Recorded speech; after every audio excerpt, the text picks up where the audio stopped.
اعوذ بالله من الشیطان الرجیم بسم الله الرحمن الرحیم.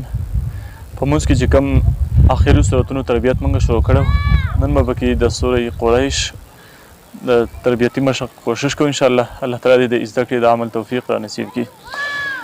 اعوذ بالله من الشیطان الرجیم بسم الله الرحمن الرحیم. لإيلاف قريش. خلق ویل لإلاف قریش، نو قریش غلط دی، لإلاف هم غلط دی. لإيلاف قریش داسې به وایو، لإيلاف قریش. د ای کی ای ماده دلته کی، نو دا ادا کول پکار دی که بس که دا موږ ادا نه کړو بیا حرف نیمګړی کېږي. چې حرف نیمګړی شي نو بیا لهنې جلي واقع کېږي.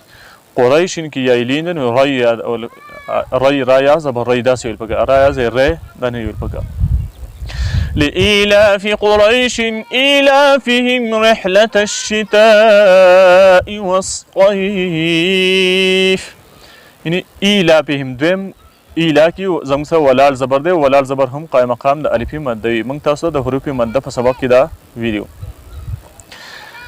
فليعبدوا رب هذا البيت الذي أطعمهم من جوع وآمنهم من خوف. صدق الله العظيم.